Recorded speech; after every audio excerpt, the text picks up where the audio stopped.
Hello, and welcome to the Brutal Iron Gym podcast, where our goal is to cut through the BS and deliver the brutal truth about topics related to health and happiness. Today's podcast number 1994. The topic is nutrition, and the title is Weight Change Factors versus Experience Factors. When I hear a lot of people, you get conversations about nutrition with regular people all the time, friends and strangers and acquaintances. And then also when I talk with new clients at consultations or even existing clients when we're still working through all the educational information, I hear a lot of times where people get confused in certain actions, certain things that they do, believing that it's going to impact their body weight. Most often they're going to think that they're going to get fat from doing something. And I wanted to touch on today's podcast that's most often not true. People will associate, for example, a food choice with making them fat. So they had pizza went out for dinner instead of, say, chicken and rice. And they're like, well, that's going to make me fat. And I'm like, well, how much pizza did you eat? And we might find, for example, one of my clients, they were on a rush, they were hurried one night. They typically would sit down to have about a 400 to 500 calorie meal. They were in such a busy rush, they just grabbed a slice of pizza and ran out the door. They felt super bad, felt guilty about it, messaged me saying that they had really screwed up their diet because they had pizza and they felt like they just wasted a whole week's worth of work. And I was like, well, the average slice of pizza is only 300 calories. You're supposed to have a 400, 500 calorie meal. You actually underate. The pizza didn't make you fat. You actually underate. You actually need to eat more food, more than just the piece of pizza. I said, next time, grab a piece and a half. And she was like, what? And I was like, I don't want to, we're not going to eat pizza all the time.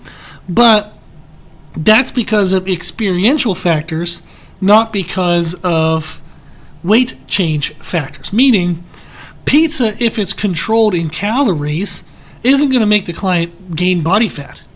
It might digest relatively quickly, isn't a large volume of food, so they get hungry quicker later on, their belly's kind of emptied, and then it causes them to overeat as like a snack because they process the pizza too quickly.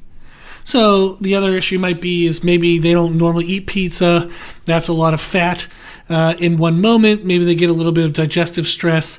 They're kind of not feeling that great. So they miss their next meal because they weren't feeling good from eating the pizza. So those are experiential outcomes that are negative, but not weight change outcome. Meaning the pizza wouldn't have made her gain body fat.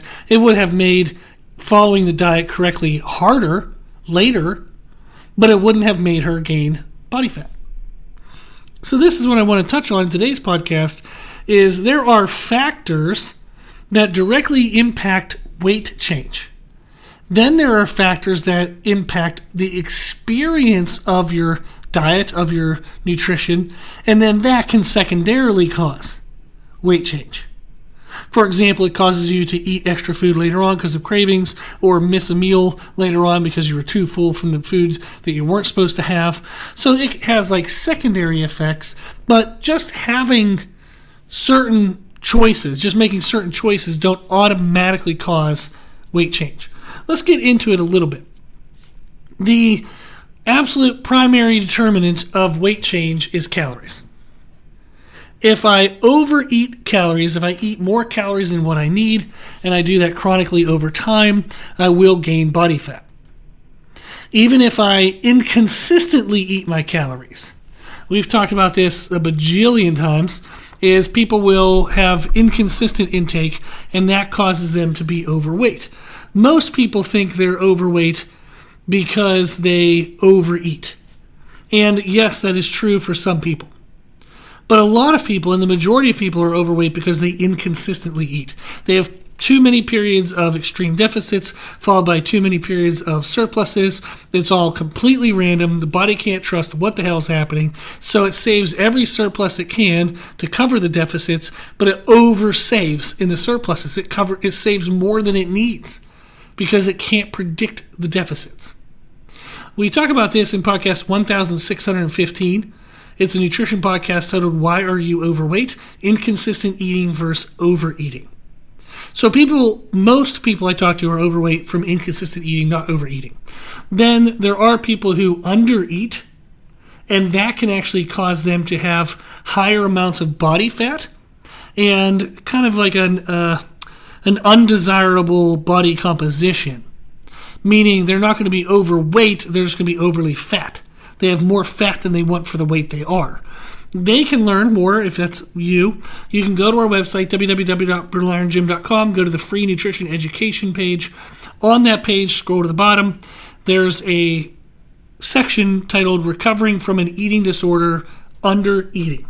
If you are coming from an under-eating place and you can't figure out why, you still have body fat. You're eating probably sub 1,000 calories chronically. You're miserable. You're hungry as hell. Maybe you've even gotten past the point of being hungry. Like I was anorexic for, I think, 2.5 years or so, almost 3 years when I was a teenager. I forgot what hunger was. I had to relearn what being hungry felt like.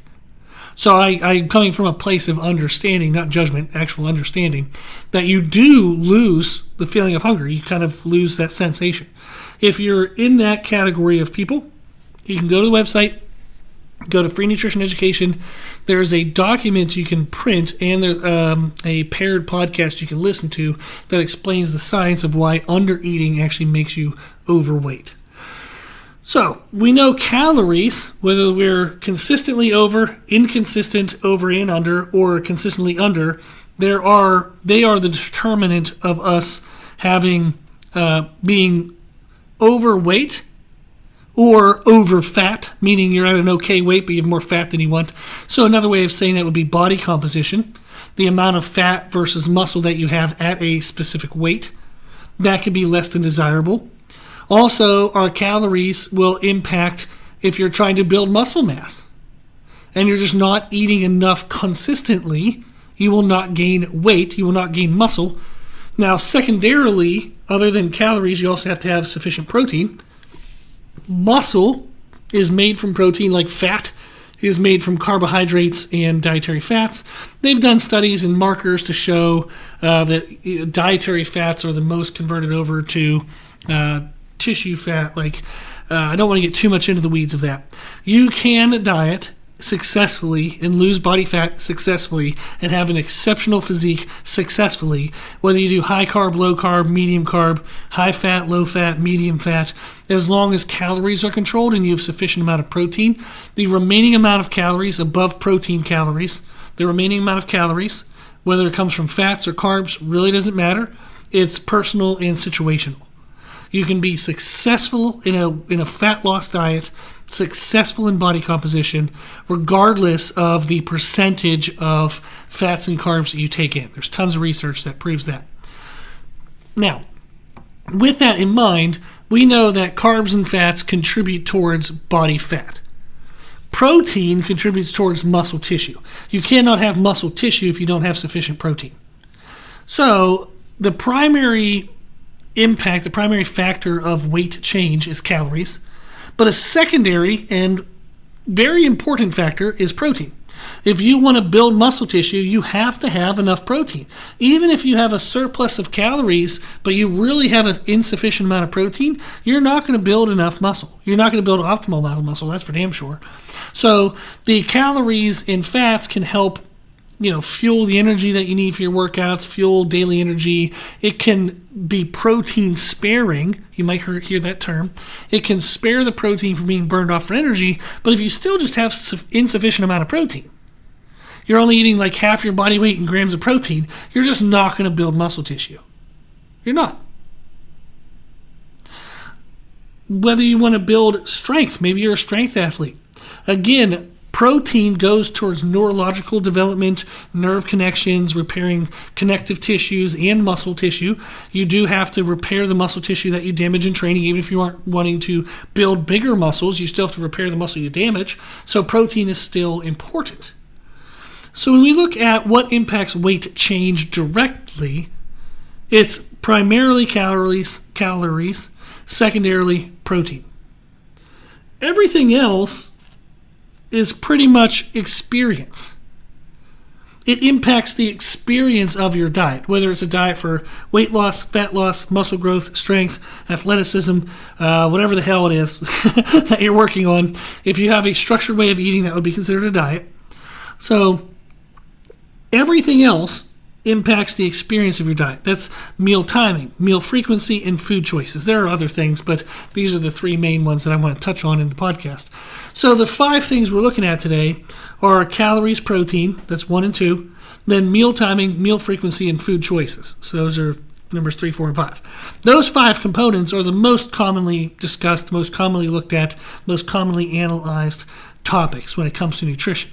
It is calories, protein, meal timing, meal frequency, and food choices. And in food choices would be whether you have, fats or carbs, fiber, sugar alcohols, cholesterol, whatever you want to throw in there. Sugars, I think I already said that, but I want to say it again just in case I didn't.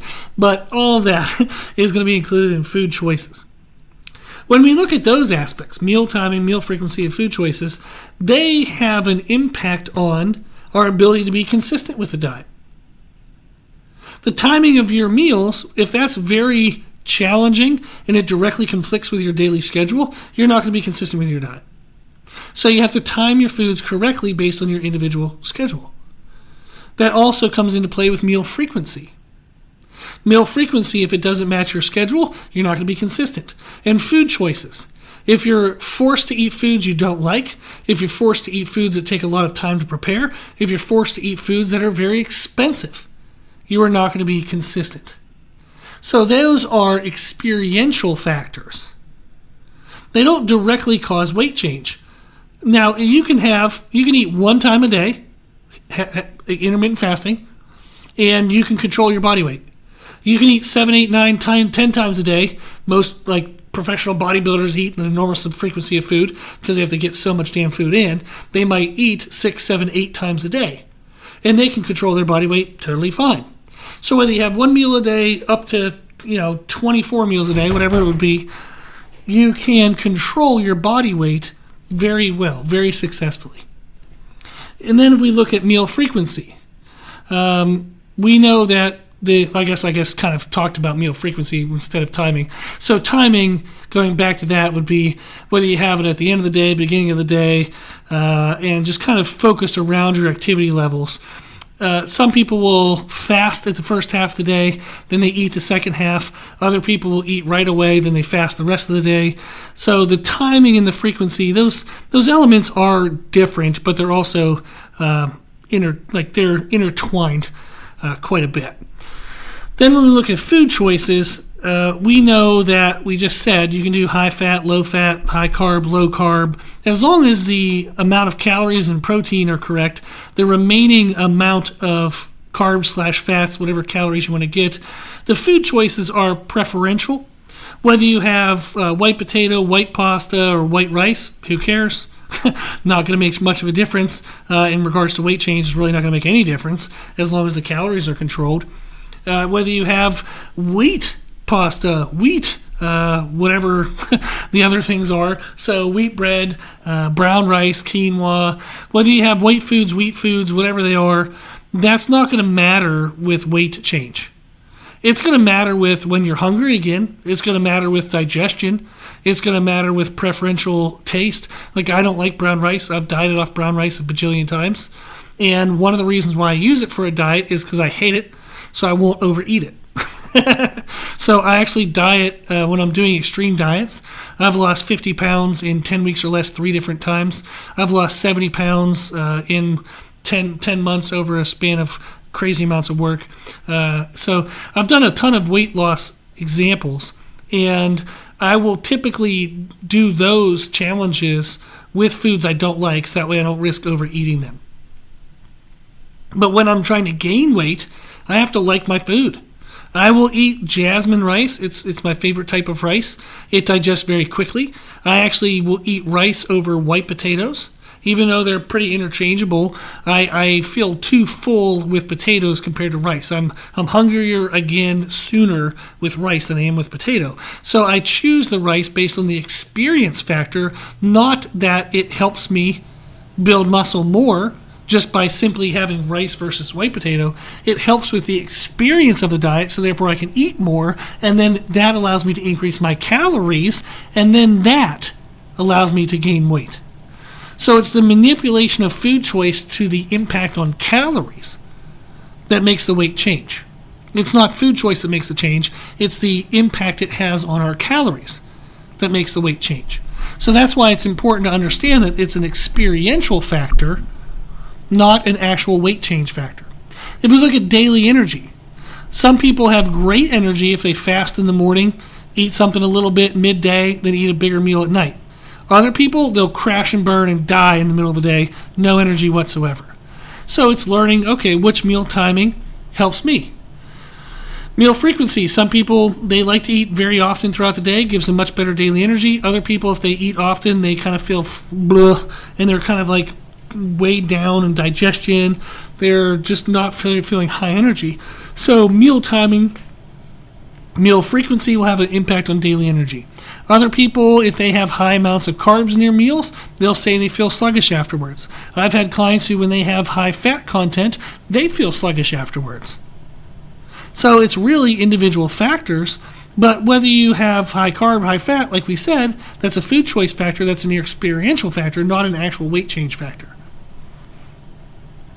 Talk about cravings. If you have an inappropriate meal timing, meal frequency, and food choice for you, it can cause high amounts of cravings.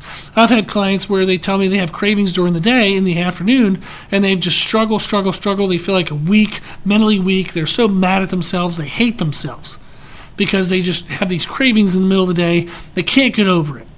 Well, I find out that they have very little calories for breakfast, and then by the time they're snackish and they're having the cravings, it's because they should have had a breakfast, they should have had a lunch, and now all of a sudden they haven't had anything. Their body starts picking away at anything. A little bit of donuts at work, a little bit of candy. Then they feel guilty. They try to conserve their foods at night, and then that just perpetuates the problem the next day. So we increase their breakfast, we increase how soon after breakfast they have lunch, and then all of a sudden there's no cravings in the afternoon. It's not always a matter of willpower. They're not mentally weak. They're mentally strong people. It's just that this timing of their food and what they're having in the meals is working against them. And that's what you have to find out and have it be individual for you. The factors that are not individual are calories and protein. If your goal is fat loss, you have to be in a caloric deficit. You still have to have sufficient amount of protein. If your goal is muscle growth, you have to be in a caloric surplus. You have to have sufficient amount of protein. Those factors are kind of universal. But the experiential factors are the individual factors. That's why you'll find diets that quote-unquote work that have variable meal timing, that have variable meal frequency, that have variable food choices. But what they don't vary in is the amount of calories that you would need, whether you're counting calories or points or whatever the hell terminology they're using. There's a control factor for the volume of food that is controlling calories. Protein hopefully should be considered within your diet. If not, you're going to find that you will hit a weight that you like, but you don't look the way that you thought. This also happens with ketogenic diets, Atkins diets. People will lose 30, 40 pounds, but they're like, oh, I look soft and pudgy. What the hell? Like, I thought I was going to be ripped and lean and at least see some muscle, and it's because they didn't have enough protein. So they controlled their calories for fat loss, for weight loss, but they didn't control the protein to maintain muscle tissue. So I'm touching on a lot, and I feel like this might be rambly, but I wanted to cover this concept because it comes up quite often, is that the things that directly impact weight change are calories and secondarily protein. But everything else is an experience. It's an experience factor: meal timing, meal frequency, food choices. What I would like you to follow up listening to is podcast 1897, titled How Much Fat Do You Gain When You Overeat? I want to highlight that podcast because it touches on, even if you eat poorly for one meal, one day, or even a whole weekend, it does not mean that you undo weeks and months of progress. Just because you go out and have a couple drinks and you eat some restaurant food on a Friday night does not mean you will gain 5 pounds of fat. You may weigh 5 pounds more the next day. But that is not fat. That is water retention and glycogen, which is stored water within our muscles, depending on the carbohydrate intake that you had at that random meal. I want you to listen to podcast 1897 because it'll make more sense. When you see weight change, it is not an indicator of fat, purely fat change. The first week anybody starts any diet and they lose like 8 pounds in 1 week, I am sorry, but you did not lose 8 pounds of fat in 1 week. That's scientifically impossible, unless you cut it off.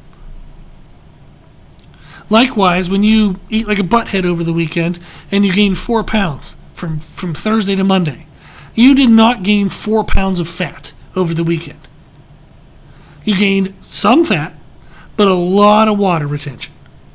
And if you go back on your diet within a few days, you're going to be right back to where you were weight-wise, and you're going to be right back on track. So I would like you to listen to podcast 1897 because it helps this make even more sense. Fat must be formed from excessive material. Like the client who just had a piece of pizza at dinner, who cares? It's not going to make her fat. There wasn't even enough calories in the pizza to form fat. There wasn't even enough calories in the pizza to sustain the normal amount of calories she had every day. Whether she would have had chicken and rice or the pizza, she would have actually had more calories from the chicken and rice, and that wouldn't have made her fat. She would have known that that was a good meal. Just because it's pizza doesn't mean you get fat. You have to overeat it. There has to be excessive calories. That excessive calories is excessive material that is then converted over to the formation of fat. There has to be material to form fat. Just like with protein, there has to be material to form new muscle tissue. So hopefully this was helpful. I don't know if I gave clear-cut answers to anything, but I wanted to throw this out there, get you thinking about it, get you aware of that there are weight change factors and there are experience factors. I want you to know that they are different. If you have any follow-up questions, if you want me to clarify anything specific in a future podcast, let me know. You can always reach out on our website, www.brutalirongym.com. You can always send me a message on the bottom of our homepage. I appreciate you listening to the podcast, and I want you to always get the answers that you want. So that way this all makes sense for you and you can live a healthy, happy life. So don't be afraid to reach out if there are any questions that you have. Also, if you like the podcast, please share the podcast. The more people we share it with, the more people we can help. If you like the podcast, you can also consider donating to support the podcast, which you can do on our website. And if you like the information we share in the podcast, you can find more from us on our social media channels. You can find us and follow us on Instagram and YouTube under the name Brutal Iron Gym. As always, I hope this was helpful, and thank you for listening.